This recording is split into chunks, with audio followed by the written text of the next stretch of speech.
Hey, architecture firm owners and emerging leaders. Get ready for unparalleled insight into the development of a world-class architecture firm and a worldwide organization driving the digital transformation of the design and construction industry. With Build Smart, the podcast that's changing how our profession operates.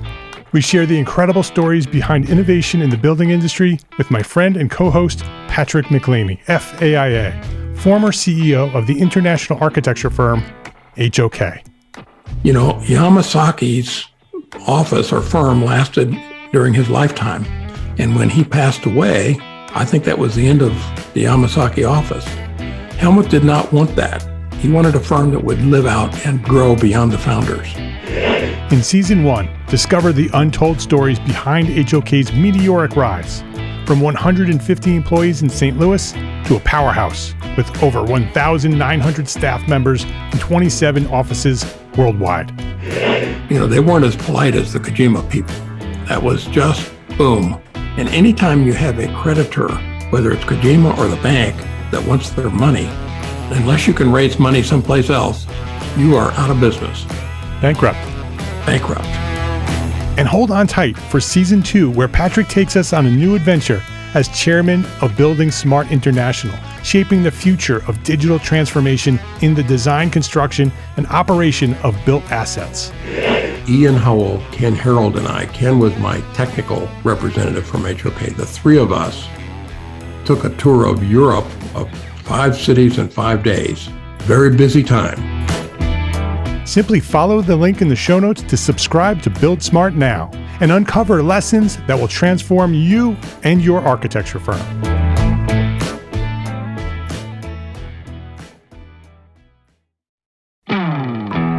Hey, architecture firm owners and emerging leaders. Get ready for unparalleled insight into the development of a world-class architecture firm and a worldwide organization driving the digital transformation of the design and construction industry. With Build Smart, the podcast that's changing how our profession operates. We share the incredible stories behind innovation in the building industry with my friend and co-host, Patrick McLeamy, FAIA, former CEO of the international architecture firm, HOK.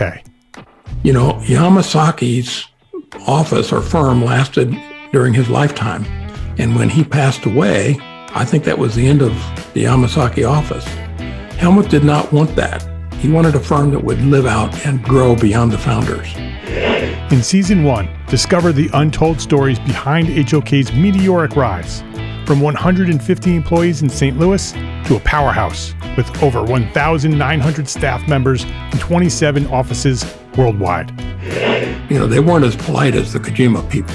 That was just boom. And anytime you have a creditor, whether it's Kojima or the bank, that wants their money, unless you can raise money someplace else, you are out of business. Bankrupt. And hold on tight for Season 2, where Patrick takes us on a new adventure as chairman of Building Smart International, shaping the future of digital transformation in the design, construction, and operation of built assets. Ian Howell, Ken Harold, and I, Ken was my technical representative from HOK. The three of us took a tour of Europe of 5 cities in 5 days. Very busy time. Simply follow the link in the show notes to subscribe to Build Smart now and uncover lessons that will transform you and your architecture firm.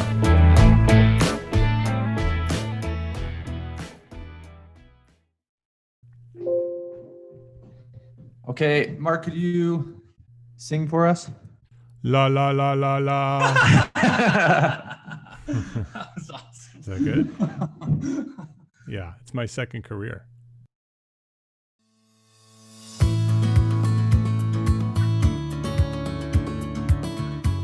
My name is Mark Arlepage, and you are listening to EntreArchitect podcast, where each week I speak with inspiring, passionate people who share their knowledge and expertise, all to help you build a better business as a small firm entrepreneur architect. This is episode 369, Be a Builder as a Small Firm Architect, with Alex Gore and Lance Cayko.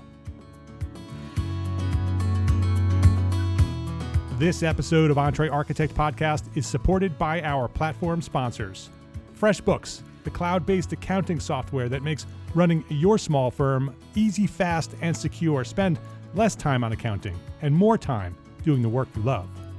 Gusto, the easy online payroll and benefit service built for modern small businesses like ours. In other words, it's a people platform. And ARCAT, the online resource delivering quality building material information, CAD details, BIM specifications, and so much more, all for free.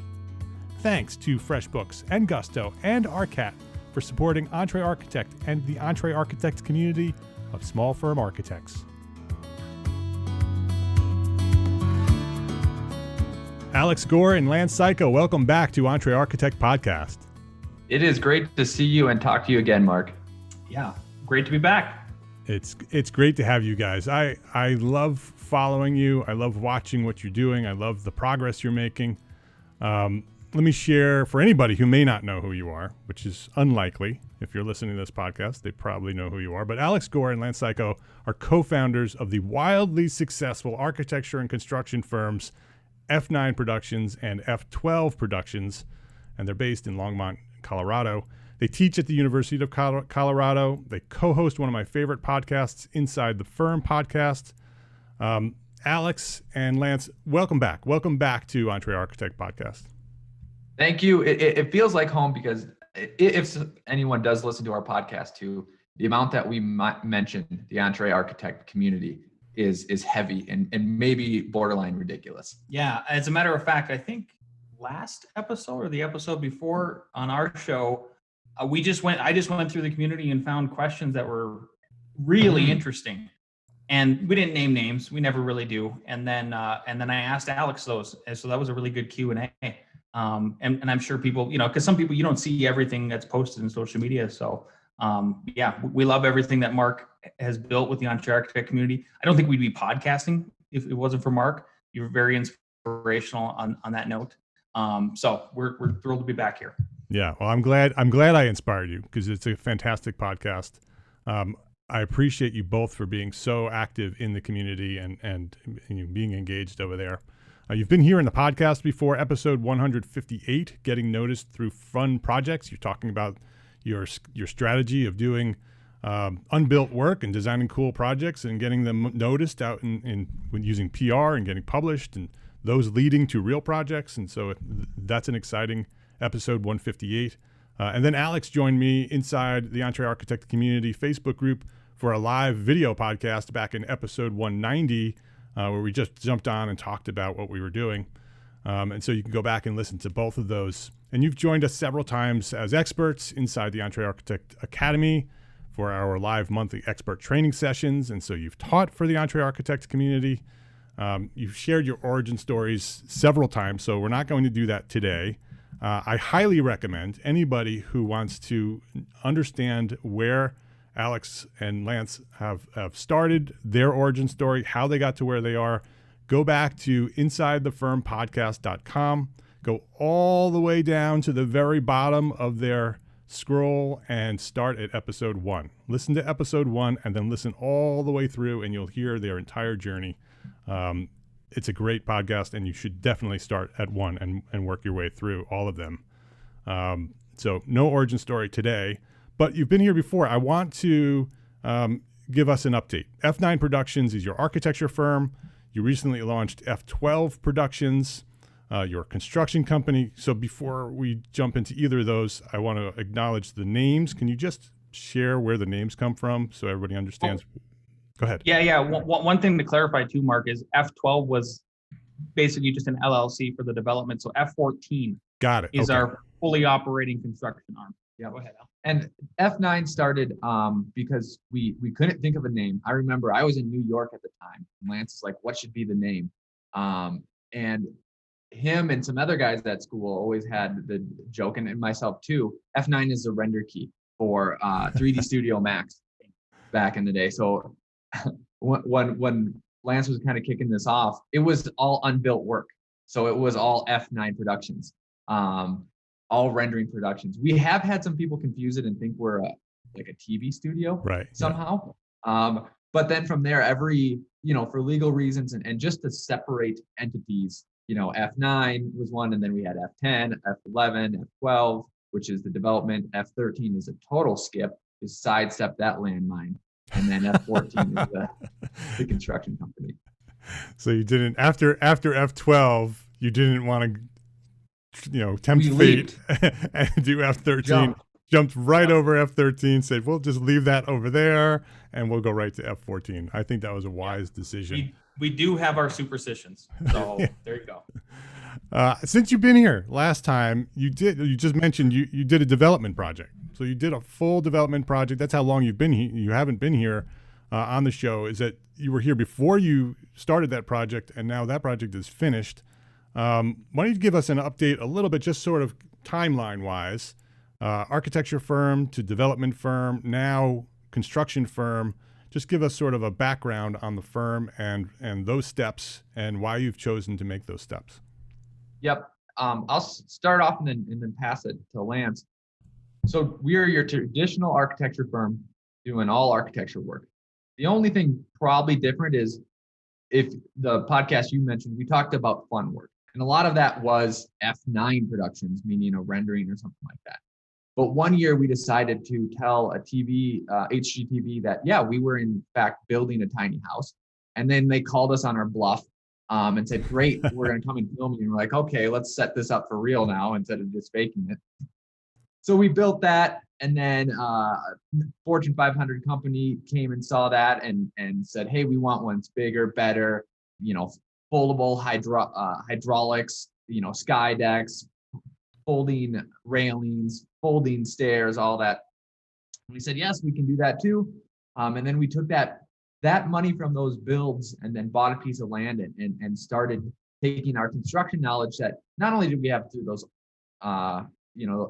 those couple builds, but, for me in the Army National Guard, building stuff, Lance from when he was 15, being in the field in all sorts of different areas, us from just CA work from these projects that we've done as architects, and then decided that we were going to try our own developer builder project. Yeah. So we started that project we bought the land in 2017. We started going through it took about a little over a year to go through the permitting process. So in 2018, we finished that. We got financed in 2019, and then started building at the end of 2019, and then went through. Is that right? Or is it 2018 we started building? Time flies. I think 2018. At the end of 2018, we broke ground. Then throughout 2019, we commenced construction. We finished we finished most of the units at the end of 2019. At the beginning of 2020, because then the pandemic. We finished the very last unit in March of 2020. Sold that. We sold that unit right around mid-March of 2020. And if anybody listens to our show, they know that I'm a big proponent of Austrian economics, and I believe in the boom and bust cycle. And I had been predicting that we started coming out of that. We started booming again in 2013 in Colorado anyway.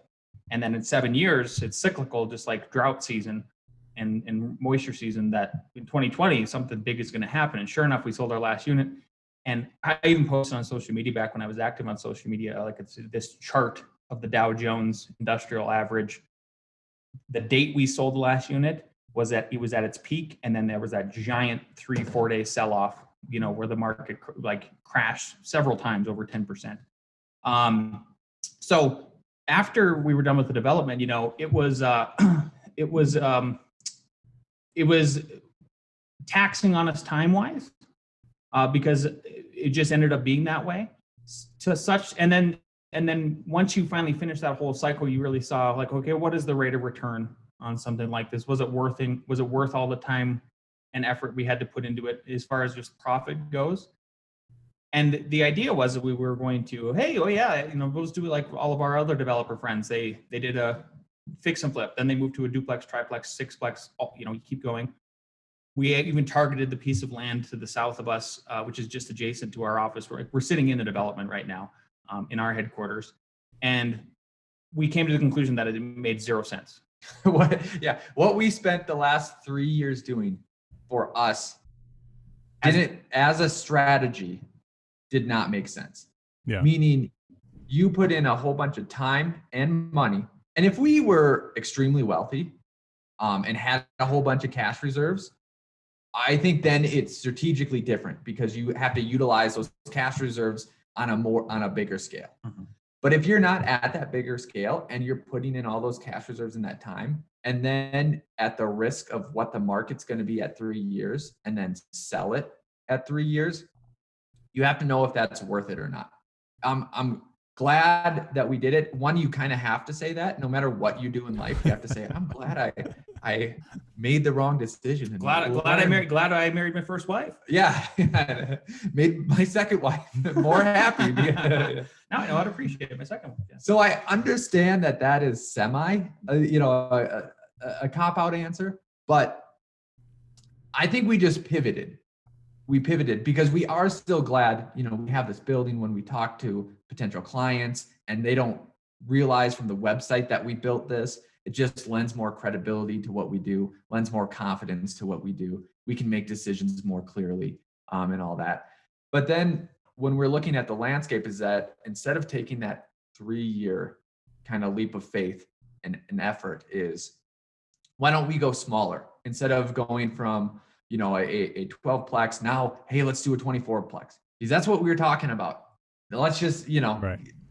leap up. And then after that, you'll do 48-plex, all that.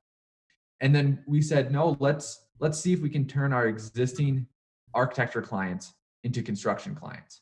Because the feedback loop is so much shorter. Not only do they already have it secured, the finance is secured to do it. So it's a guaranteed project, so the risk goes lower. But then you also reduce the risk because essentially you get to vet them through the architecture process. Mm-hmm. And you don't offer those services if it turns out to be, for whatever reason, there's multiple different reasons that you can judge, do a matrix basically in your head of why you want to or don't want to. And that can eliminate a lot of risk too. So the reward is high and the risk is reduced. And then if you do multiple of those, the math wasn't, I'm not sure this is a good math, but a rule of thumb is this is an 8-plex. We'll be just as profitable on doing 4 single family, things than doing 8 multi-units. And the risk is much lower. So why not step that way? What would you say is your biggest surprise as a developer? You thought you had plans prior to the development. Now that development is complete and you're looking back at it, what was the biggest surprise, either good or bad? The biggest surprise, because there's 2 questions in there. Well, there's a side question. What's the biggest surprise as a contractor is different than what's as a developer. Yeah. The developer it's easier than you think. Meaning it's a lot of people in this podcast can draw, they can plan, they can think, they have the skills. If you're running a business, you at least have some business sense. Once you realize that there's private money instead of, just only bank money, you can get money to do your project. Whether it's smart or not, that's a different story. But you can do it. Someone will loan you multiple millions of dollars, whether you mess that up or not, or whether you make enough or not is a different thing. So that was my biggest surprise as a developer. So the money is the biggest surprise, because that really seems to be the biggest challenge that most architects think they have in front of them. I want to be a developer, but I don't have the money. Right. And once you, that's a great point. Yeah, exactly. Yep. And once you take out a multi-million-dollar loan or whatever, a giant loan, the biggest loan you'll ever take out in your life, and you go through the cycle and you pay it off, the amount of opportunity that is after that is, I wouldn't say it's unlimited, but it's certainly larger than what, if you started from a little pond, now all of a sudden you're talking about, a little 1-acre pond that you have availability to catch these cash fish. And all of a sudden you have, you're at like 1,000-acre pond after that, or lake rather, and then it just keeps expanding. So that's been surprising and super helpful, because that is the biggest hurdle that everybody thinks about. So what about from the construction side? What's the biggest surprise from the construction side after the development? Oh, I've got it. Okay, I'll get. So, and maybe this is where the kind of transition happens from developer to contractor, right? Since we're talking about that, is when we pivoted, then what we did is we hired, we already had a lot of the architects came out and helped with some hands-on stuff. I was doing hands-on stuff. But then we basically had two gentlemen that were not architects, right? And so one was not even trained in really he was trained in audio visual stuff. He used to make movies, and then the other guy was an industrial designer, but they really liked construction and they want to continue. And then when we made that pivot, so we have those two guys, and then now we added one more. So we have a 3-man construction crew in-house. They can now do, especially after this week, they can do every single carpentry level trade task except for foundations and ground up framing.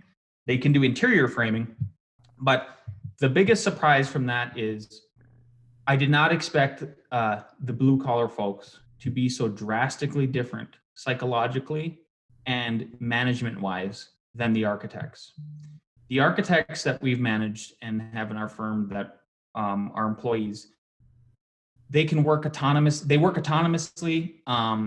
They're not working in teams that often, but the construction crew is working in a team every time. There's a lot of personality. There's a lot of, it's just a different animal. So honestly, Alex and I are trying to figure out the best management procedures now for this new company and this different set of folks that are working for us.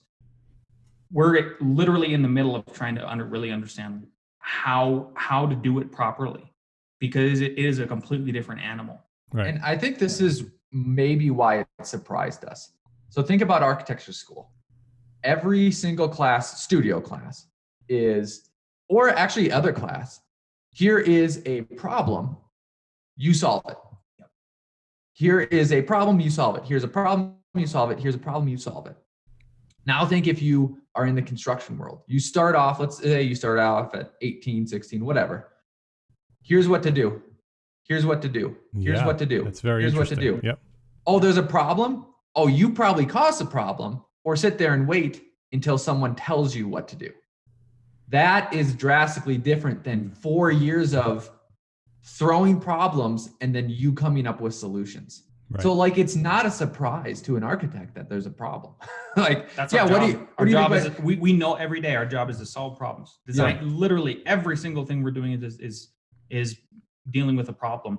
Especially when you go into permitting and you're dealing with the government bureaucrats. I mean, geez, that's all. I mean, it's just every day you're grinding against that. The other thing too, I think that Alex forgot to mention is critiques. So you go through architecture and design school, 4 to 5 years, 6 years, depending on where you go.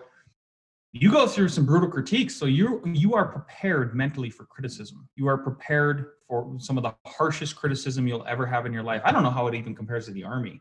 I don't know if it's worse or the same or. In the school, they don't physically yell verbal assaults at you. But okay, but the mental damage is certainly there for sure. I mean, I see people crying, guys and girls, at our school. So that they are not prepared in that way, and it's honestly our fault for not. You know, we pride ourselves in taking, one of our principles at F9 is to take extreme ownership.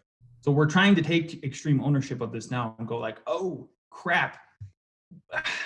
I mean, we're blindsided by it, whatever. Now we have to solve this problem of how to manage these folks with very strong personalities and those other things that we talked about that they just weren't equipped with, because it's just not who they are, how they were trained, etc. Yeah, that's super interesting. Massive mindset differences, right? The architect is trained to be a problem solver. A contractor is trained to follow directions, right? They're handed drawings, they go build what they're told to build, right? And they have their own ways of doing it, but they're not there to problem solve. They're there to execute. So how are you addressing that now that you have that situation, right? You are architects. You understand how to run a successful architecture firm. Now you've launched a construction company and you have experience in construction, but you don't have experience in building a construction company and managing people in that construction company. So now you have to do this all over again and build a new company. So what is the strategy now that you're in it, and you're probably in the midst of it now? So what is your strategy for for building out the systems that are required to make that work? It's teaching. There's multiple different strategies, but this is one that I'm implementing in the meantime and making more clear in the next coming week. And it's the Where's Waldo strategy, right? So I had a conversation on the weekend on a Sunday. It was between me, an older gentleman that on the construction crew that knew what he was doing, some younger guys, and the owner. So 4 people there, right? And this is just a small project, but a lot of people have been on projects where it's you as the architect or the project manager, a contractor, the owner, and a sub, right? 4 people, 4 opinions. And all I do a lot of the time is try to decipher who has the answer, right? Who has the answer? Someone has the answer, and then use communication skills to tease out that answer and then get everyone to agree on the answer, right? So even if I don't even know the answer, you can be a judge, rationally, like, hey, does that work? Does that conflict with anything? What are the goals? Like, if you have that sort of semi-matrix in your head that's where you're going at, and then know that you need to tease this answer out, and then communicate it to everyone. That's the skill that you need to pass. And maybe what architects don't know, like that's the skill you probably already do, that you don't know is maybe a valuable skill, right? And then the second one too is, so when you're going to a project, there will be things that Lance and I know how to do. Hey, do it like this, do it like this. But then when a problem comes up and you do have the time, and you don't have to immediately like do a solution, just ask them, oh, what would you do? Mm-hmm. What would you do? And one of the things that hit one of our foremans, and this isn't a big swear word. I don't know if I can say the SHIT word on your podcast or not, but go ahead. Well, the warning, so it's coming. Yeah. He kept asking me like, hey, how do we do this? And I go, okay, you need to think about the concept of structure. Structure, all you're doing is stacking shit on top of other shit. And it took him a year to go like, yeah, that's all we're doing. Layers. How are we stacking this you're talking sub language. How are you stacking this shit on top of other shit so it doesn't fall over? That's what you're doing. And if you see stuff that's not stacked on, or there's nothing underneath, like there is cause for concern, but then it's in those moments asking them, and then it's just like the professor. It's funny because a lot of professors will do this, ask you, and then they think through and explain. Almost when we teach architecture, we almost do the opposite, because there's so many professors that will just sit there with a student and they'll think about something for like literally 15 minutes in a critique, 10 minutes. They have so much of that in school. In school, we do the opposite. It's like, hey, here's your problem. Here's where we think the solution is. Here's why we think that is a solution. That links to what we talked earlier. Does that make sense? And I go, yeah, So it's weird that we've almost kind of flip-flopped. In construction, we're using the architecture side, and then in architecture, we're bringing the construction side. Yeah. So go ahead. There's 2 things that. So Alex is working. You obviously know, Mark, that we work in tandem, but in different ways, right, Alex? Well, explain that for people who don't understand. Oh, okay. So we are equal partners at the firm, and then we have an open studio at F9, and we have an open studio environment. And I basically have 3 or 4 folks underneath me, and then Alex has 3 or 4 folks underneath him. We do interchange, and there is some permeability that happens and stuff like that, where people help out on other things. But we play off of each other with, I think, the dynamics of our personality, right? So Alex will admit it, he's done it several times this week. Like, Lance is more efficient, he will get things done A to B. And when I talk to Lance, I know that I need to basically like rapid fire questions, answers. That's what we're going to go for.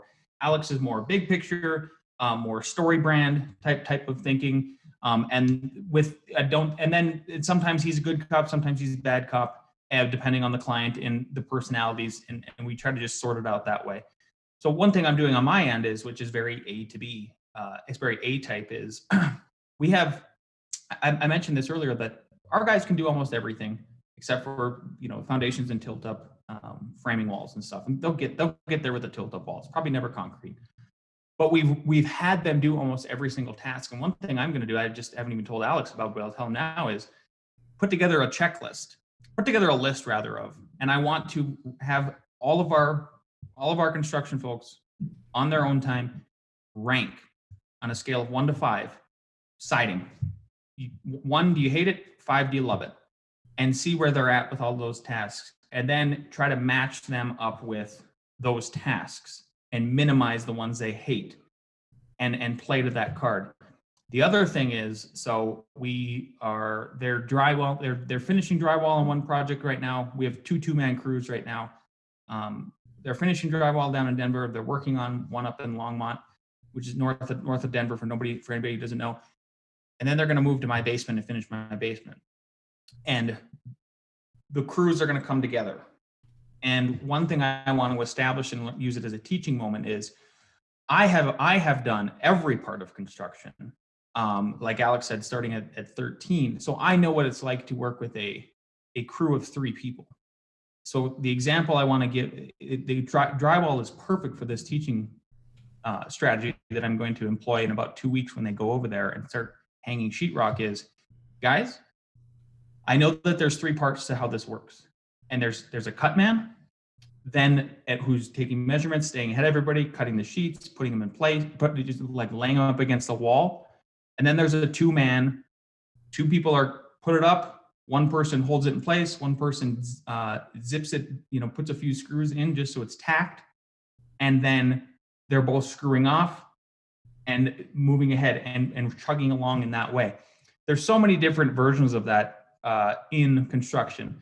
Siding is another example, right? There's a cut man. You need 2 people to hold up the siding. It goes like this. And trying to figure out who is best suited for what task, and then just assigning it to them, and kind of flat out telling them, like, I know this is where you're suited. We've been through enough of these processes enough. I think will help better. So it's really just trying to understand exactly the strengths and the weaknesses of each individual that you have in a crew environment, in a team environment. It's just so drastically different than the architects that we work with, because even when they're doing it's like apples to oranges as far as the tasks goes. Like, I can't think of a good example of a team situation in the firm and the architecture side of things where you could instantly delegate that kind of stuff like that, this sequence of cut men or whatever. We are working on a giant project right now. It's huge for us. It was the biggest one we landed so far in northern Colorado. And I've assembled a 4-person team, but it's still, we're not all working on the same building or project even at the same time. It's sort of a domino sequence effect, way different than real time, 3 people, 1 task. Yep. And also too, I think a skill that you just need to make sure that you translate is to be sure of the scope and how much leniency that they have. So for example, in architecture, hey, I might sketch a floor plan and give it to a lower person. And I might say, make this in reality, this sketch, as close as possible, with dimensions with our standards, right? Or I might say, hey, here's a sketch. It's more of a concept. See if it works. Put your own ideas into it, right? Two different levels of variabilities. The first one, I'm looking, hey, this is spot on. I know what the client wants. I want you to execute. The second one is, here's a concept. Use your skills and make it work. The same thing true happens with a construction crew. Stairs and a retaining wall. I can literally detail out everything. Or if they have enough skill, hey, the stairs need to go from here to there, and then you need to make a retaining wall to, hold up the ground. You go for it. Just literally, and they'll you have leniency to make it happen. They need to know that. They need to know, am I just following exactly, or can I make my own decisions? Right. And that, that by working, with your crew, what you can go with. We will return to our conversation after this quick break to say thank you to our platform sponsors here at EntreArchitect, FreshBooks, Gusto, and ARCAT. There's a lot to love about being an entrepreneur architect, but trying to figure out our financials on our own, no, it's not one of them. Luckily, there's FreshBooks, the all-in-one accounting solution that's built for businesses like ours. FreshBooks takes all the not-so-fun parts of running a business, from building and tracking invoices to organizing expenses to managing online payments, takes all of that and automates it and simplifies it, saving you up to 11 hours a week in the process. FreshBooks has your back at tax time too. With a ton of reports to choose from, you'll know exactly where your business stands, and you can easily hand the keys off to your accountant so they can take over when it's time to reconcile everything for the year. So try FreshBooks for free for 30 days. No credit card required. Go to freshbooks.com/architect and enter EntreArchitect in the How Did You Hear About Us section so they know that you came from EntreArchitect. That's freshbooks.com/architect, and let them know that you're a member of the EntreArchitect community. Running an architecture business is hard. Endless to-do lists, employees to take care of, and your ever-present bottom line. So first of all, kudos to you for staying on top of all of it. And as a listener of the EntreArchitect podcast, by now you already know about our friends at Gusto. Gusto built an easier and more affordable way to manage payroll, benefits, and more. They help over 100,000 businesses with tasks like automated payroll tax filing, simple direct deposits, free health insurance administration, 401ks, onboarding tools. You name it, Gusto made it easy. And they really care about the small business owners they work with. Their support team is attentive and helpful, and since money can be tight right now, you'll even get 3 months free once you run your first payroll. Just go to gusto.com/architect and start setting up your business today. And you'll see what I mean when I say easy. Again, that's 3 months of free payroll at gusto.com/architect. You're going to love Gusto. Get started today at gusto.com/architect. We are well underway here in 2021, and still, no word from most trade shows. We can't wait around for news on which event is proceeding, which is postponed again, and which are canceled. We still need our continuing education credits. And let's not wait until December like we did last year. Let's start planning right now. How are we going to get our 2021 continuing education credits? Our friends at ARCAT can help. Along with manufacturer product information, specifications, CAD, and BIM, all free by the way, ARCAT also provides a list of over 150 manufacturers with accredited continuing education courses. Start earning those credits today at arcat.com/CES. It's another free resource ARCAT provides to make your life easier. Free continuing education credits. Available now at arcat.com/CES. That's arcat.com/CES. FreshBooks, Gusto, and ARCAT. Please visit our platform sponsors today and thank them for supporting you, the EntreArchitect community. How do you decide which projects you take on as builders? Number one is proximity. Jonathan Segal, not the actor, but the architect, everybody knows. Gotta do it every time. One of his rules of thumb that I just loved was he said, I think is build within a 15-minute radius. Ours is a little bit bigger. I think it's probably because we're from the Midwest and we're okay with driving 30 to 45 minutes away is sort of our radius at this point. But beyond that, we typically do not take projects outside of that radius. So that's a big one to sort of narrow stuff down. And then the second one is, I think either custom commercial or custom residential really speaks to us. We do take some filler projects for here and there. Like there was a motel in town where somebody was intoxicated. They ran into it, and I kind of bailed out this couple who owned the motel and helped them out for just a reasonable sort of good vibe fee. There's another couple that we're working with right now to kind of help them finish out their ADU. But that's in town. So like the little filler projects in town are super helpful. I don't know if you have anything to add to that. How the client communicates too. You know, there's some clients, and actually I think it goes down to a principle of trust, right? If a client can generally communicate, hey, we want this to happen, we want this to happen, and you can make that execute, and you are both on the same vision, right? That says that, hey, through the rest of the process, that communication will probably work out. There's other ones, and it might not even be them. It might be, it's not our style.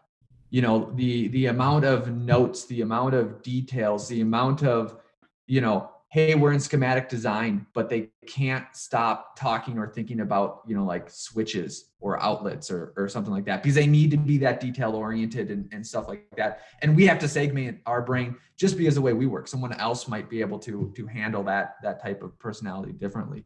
But we'd see, man, we might be on a job site pouring foundations, and they might be saying, we need to get the fan. We need to really focus on the fans right now. And we're like, under no circumstances are we focusing on the fans right now. Yeah. Concrete is being, Yeah.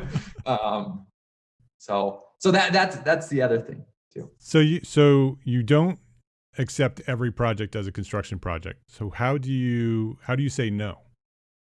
Oh, it's not even offered. We are architecture first. It's architect plus builder.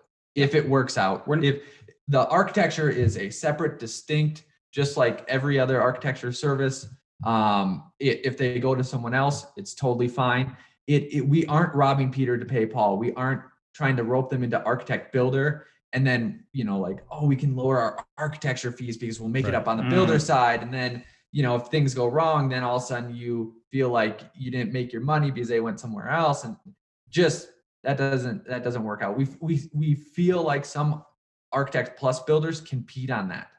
They compete on, hey, we know construction costs, but also because we are so good too, like the architecture plans can be like, they don't say that, right? Right. I think you meant design build. Design build. Yeah. They don't say it like that, but like that's what I see happen, And maybe that's just us feeling the need to also, I wouldn't say make stuff up, but invent language that gets us into a comfortable place psychologically. But we had to, I think, get to that area and say, we're not design build, like we're architect plus builder. Right. And right. when you add the plus builder, it's like, okay, then we'll, not that you should be lucky that we're building your building, but that is a plus service that we will add to it. And it is an extra care and craft that we add to the whole project once we are the builder, simply because of the detailing.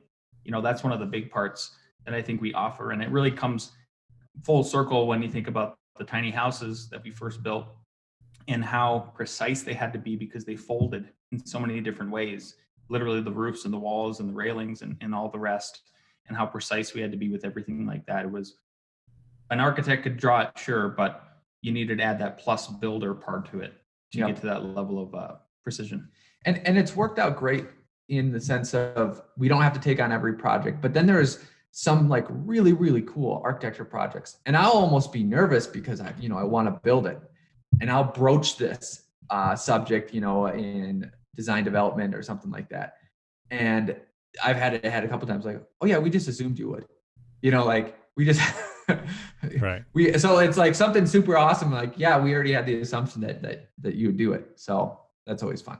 So do you ever compete? Do you ever bid compete with other contractors? Do you have to bid against other contractors when you're building, or is it just established that if we're going to build it, then you're working with us and that's how it works? Let me speak to the commercial side of that, and then Alex can talk about the residential side. So here's another surprise.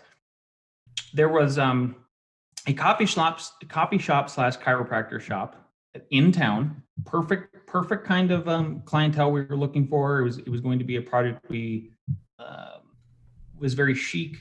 It would be kind of a landmark in the area, higher profile than your average tenant finish. And then there's also this dog grooming, 4,000 square foot, again, very chic. Everybody would know it. It's kind of a franchise. It's being brought down from Montana. Super cool stuff. Really like the client. I acted as, we were the architects first, and then, okay, let's, would you guys, they picked us because they said, you guys can also build it. So we're very interested in you guys possibly being the contractor. And for both projects, even though the owner did not want to have competing bids, because I flat out told them is that, look, here's our fee.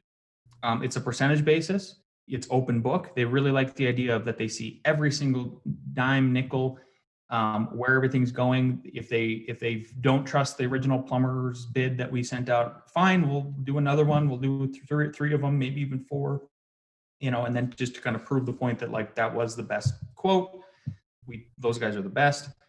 What it came down to for the commercial projects is that because it's commercial lending, that we had to compete with other contractors because the banks demanded it.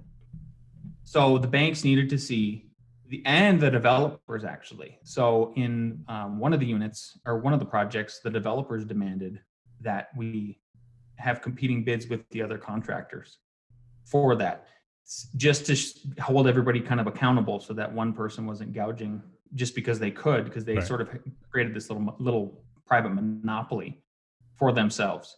So that has been one I just did not expect to see, but it literally comes down to financing and checking the boxes. Yep. Yeah. What about residential? Residential, typically no.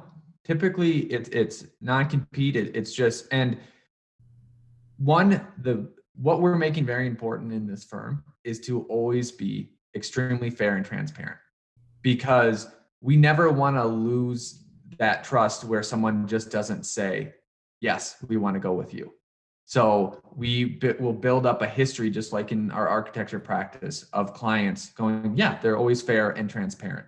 And that's obviously the way to always operate. But some people, rob Peter to pay Paul, all these other things. But we find that works out in the end. There was one project that the client I knew wanted multiple bids and stuff like that. So I literally stepped back and just let all that happen and just assisted, he'd ask questions, stuff like that. And then he realized he didn't like these other ones weren't working for certain reasons, came back. And then I stepped forward. So it worked out. It worked out that way. I kind of took myself out of the fray for a second and ended up kind of getting it anyways. So you've obviously learned a lot being an architect, going through the development project, now executing on construction, working as a builder now, so working as architect to builder. One of the strategies that you guys have done throughout the history of your careers is to develop courses based on the things that you are excellent at and can teach others. You're always sharing. We see that in the EntreArchitect community. You're always sharing. The podcast, it's always sharing. It's part of your strategy. It's part of who you are as people. And so you've developed Revit Rocket Ship for Revit. So if anybody wants to learn how to execute efficiently using Revit, go to revitrocketship.com. And now you have a new course called Architect to Builder. Can you talk about that a little bit? What is Architect to Builder, and how do people get, and who's it for really also? So what is it and who's it for? So it's literally for architects that want to transition and become builder. And it's our lessons learned from regular projects and multifamily projects. We have had some homeowners buy it too, just because they want to build. So that's cool. But when we said, we wouldn't necessarily do the architect, developer, builder, we say that in half truth, meaning like, okay, maybe we won't be the developer, but we might be the builder, because there's all these lessons that we learned that are in the course. So there's basically we walk through, how to set up a project for success, sort of like what we were talking about, but more nitty gritty, more like the actual time frames, the actual what to say, the actual how to set up a project, the actual numbers for, certain budget items, right? How to get that all working. And then how to manage that project, right? So even that big project, when we were talking to we know a bunch of builders, so we talked to a bunch of builders before this course, we really examined it. And one thing that we learned was essentially that a lot of these people had a dad, an uncle, a father, in it or still in it. And what would have really helped us on that first huge build was if we would have done what we do in architecture, which was let's give them low expectation on the time of completion. Yes. Let's schedule things correctly and not overlap these certain items that are really going to bite us in the butt, right? Because becoming a builder not only really gives you security for your firm by projecting that into a future where an architecture project might be 3 months to 12 months. All of a sudden, if you're going to be a builder on that project too, you just extended it for an automatic 12 months. And it's different than architecture, because architecture, they're paying out of cash a lot of times. And those projects can go away when financials go up and down, and they can even pause. Once a project is funded, private or a bank, a project is funded, it is getting built. You are good to go for the next 12 months. So the financial security and the success is absolutely worth it. So we think that architects do so much work, knowing the project, knowing the client, knowing the site, working with the city. And the reward is on the other side. The reward is on the construction side. And there's so many, if you think about what you know as an architect, like you probably know design extremely well, right? Went to school. And you know a little bit about, or it depends, a medium bit about codes, right? About city codes, about, just a little bit enough to be dangerous about mechanical, electrical, plumbing, right? You know a little bit about construction sequence. You know a tiny bit about the means and methods, but there's this list of like 15 things where you have a strong skill in 2, right? And you know a little bit about everything else. Think about a contractor. He needs to know, he has those same 15 things. It's just his strong skills are in scheduling and construction sequence and a little bit to the how-to. He just needs to know a little bit of electrical, just a little bit of plumbing. Like he's not welding together the gas pipes or anything like that. If you've seen the boiler, room, I don't know how there's pipes all over the place. I don't know how that works, but I know when to schedule them, when to, do things like that. So it's literally just upping your skill in 2 other areas because you already have enough in the other 15 areas. And then all of a sudden you get that security, but then you get that security and that reward.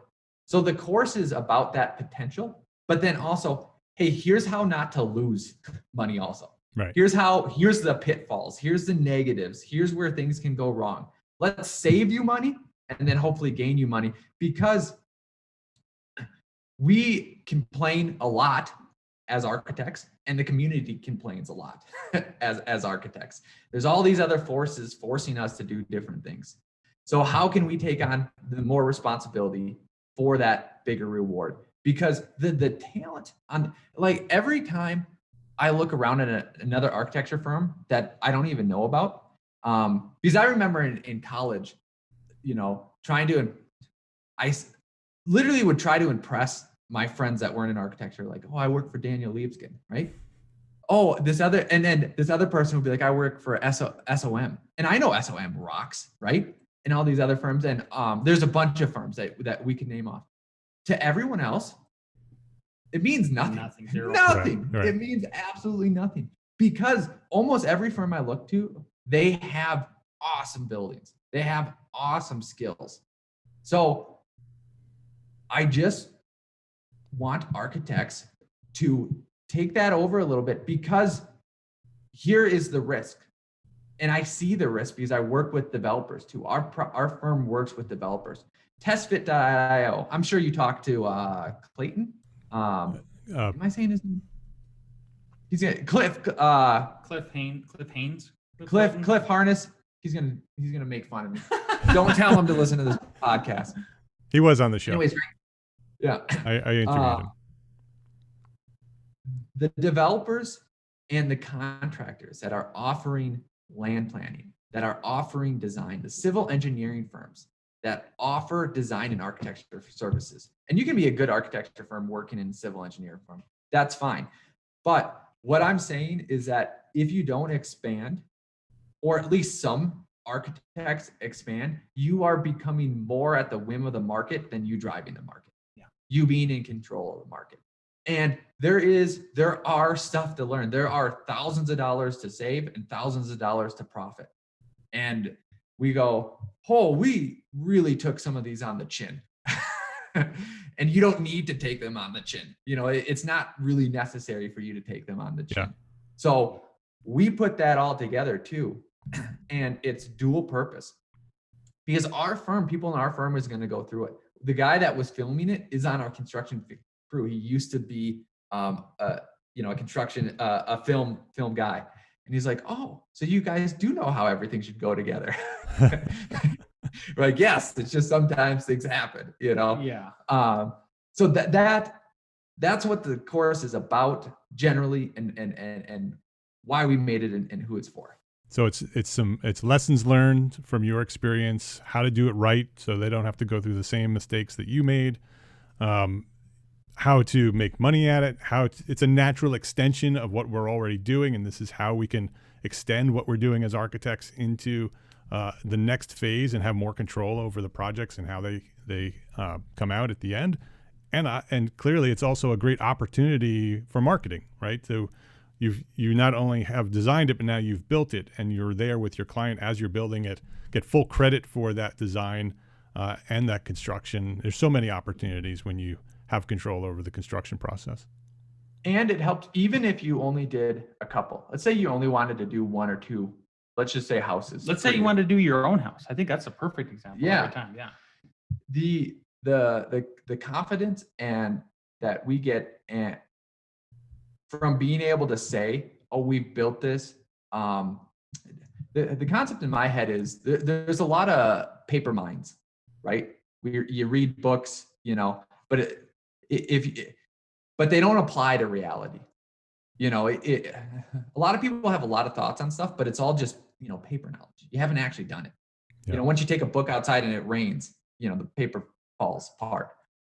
Once you've been through that fire on a couple projects, your confidence in selling your architecture services are that much higher, and the trust that they have in you in at least those architecture services, I think makes that sales process so much easier. So how do they join the course? How do they enroll in the course? Go to Architects Guide 2, TO, not the number. You can scroll down, you can see, you know, everything that's in it. If you use the promo code ITF, you'll get 10% off. ITF, 10% off. Inside the firm, ITF. Yep, capital. 10% off. Yep. Capital ITF. All right. Excellent. We'll send a bunch of people over there. I think it's a great course. I love what you guys are doing. Before we wrap up here, I want to ask you both the one thing that a small firm architect can do today to build a better business for tomorrow. It might be something that we just talked about. Might be some other thing that you recommend they do, business, personal, whatever it is. What's one thing they should do today to build a better business for tomorrow? So I have two. One is if you haven't redone your website and if it still looks like it's 10 years old, people can tell, and it makes a difference. And if it's not clear to navigate and easy, I've been getting so many referrals, you know, just through the website. So that's like the immediate thing, is to relook at your website. If you made it a long time ago, you can go to Weebly.com. That's an easy drag and drop. You can figure it out yourself if you want to remake it, if you don't want to pay someone else, right?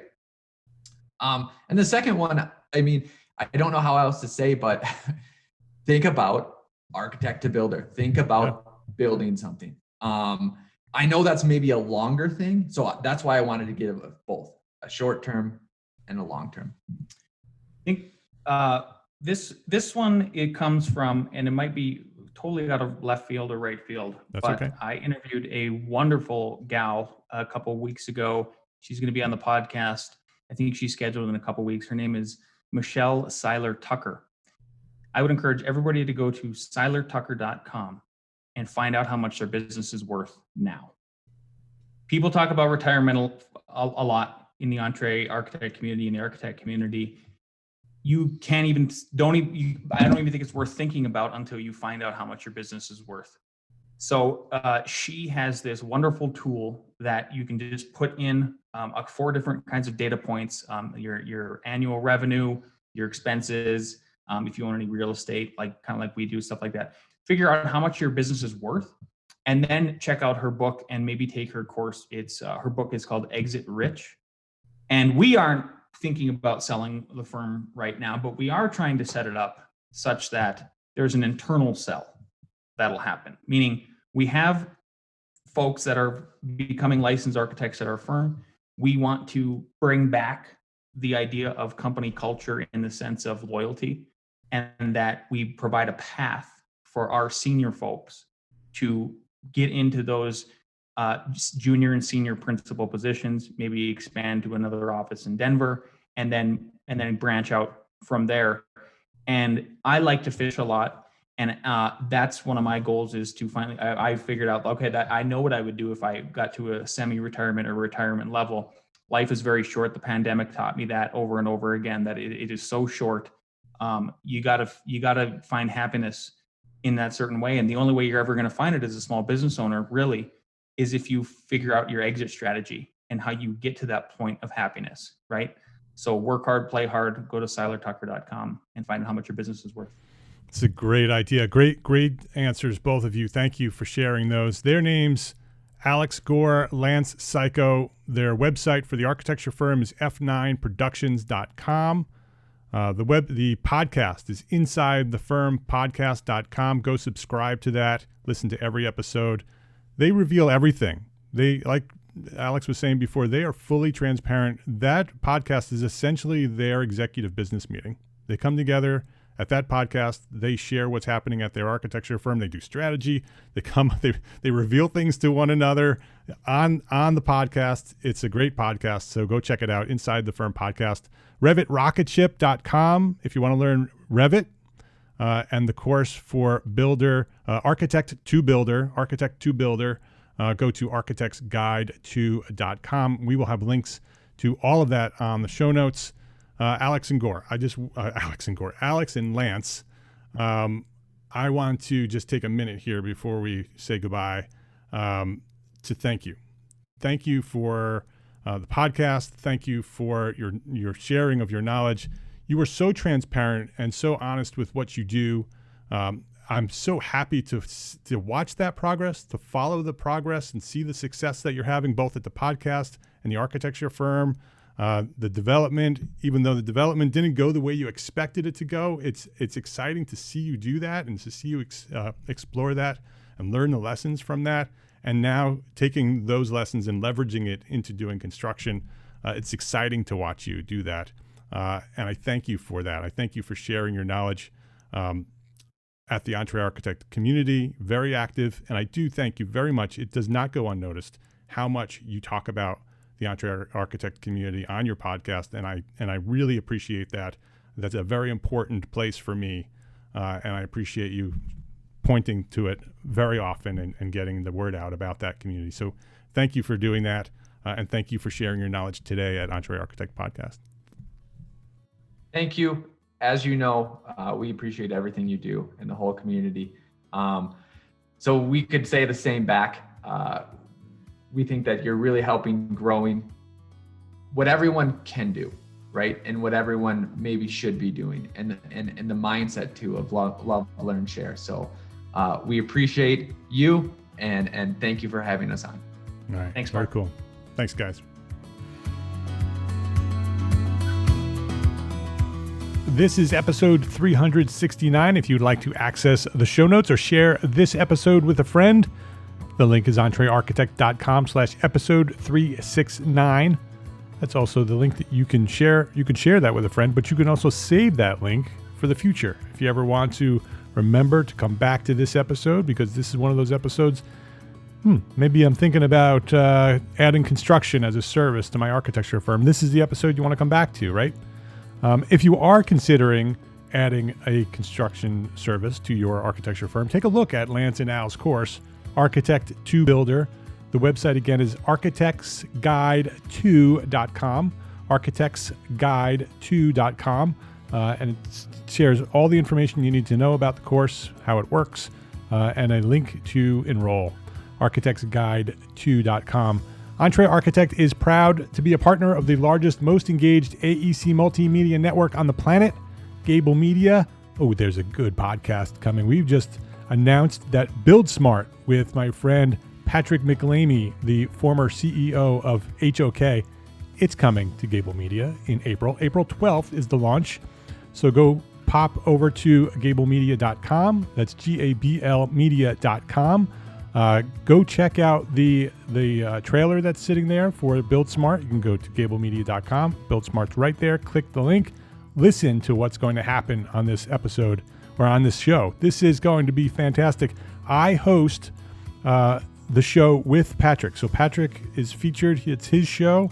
I'm his sidekick, and I'm asking him questions, and he's telling us stories about HOK and the history of HOK and how HOK started, how it grew, some crises that they encountered along the way.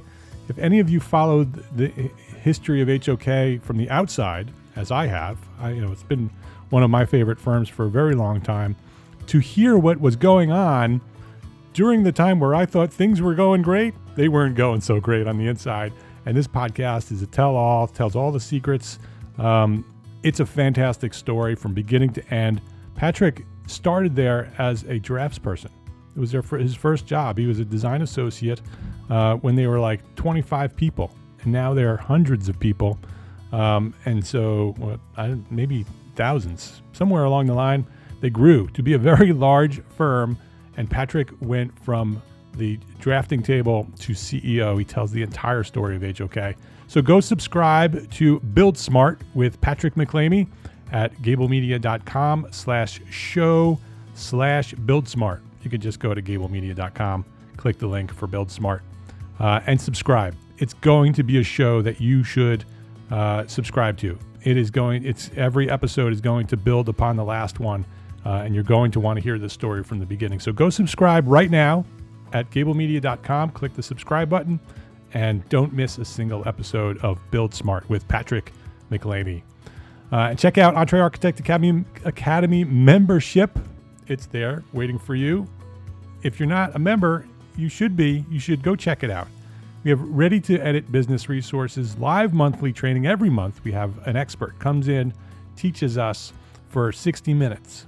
We have live Q&A, fantastic webinar sessions. We have a supportive architecture community on Slack. So if you're looking for a group of architects who are all determined to succeed and working together to do so, our Slack group is where you should be. And now we have Simple Systems, our new business system program developed for small firm entrepreneur architects. Simple System number 3 is coming out in the next week or two. It's free for members.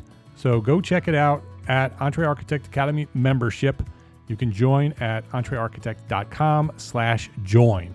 How easy is that? entrearchitect.com/join. My friends, be well. Be happy, healthy, safe, and secure. Thank you very much for listening today. Love, learn, and share what you know.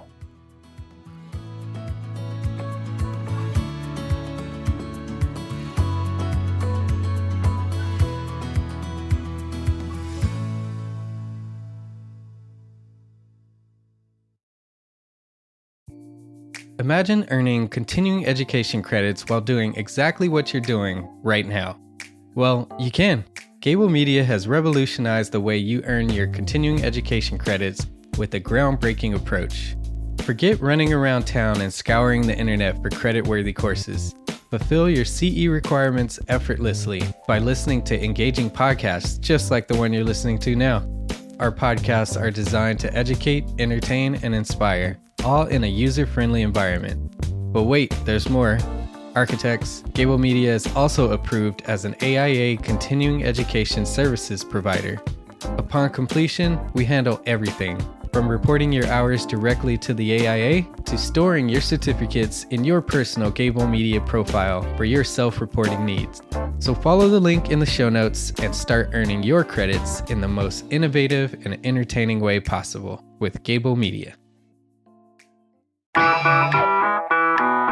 Attention architects and creative minds, get ready to supercharge your brand with Build Your Brand, the podcast that's unlocking the secrets of branding success for creatives. Hey there, it's Mark Arlepage, founder of EntreArchitect, and I'm inviting you to join my friend, architect marketing expert Jeff Eccles at Build Your Brand podcast, where he explores the captivating stories of the world's top brands and transforms their lessons into powerful moves for small firm architects and creatives like you.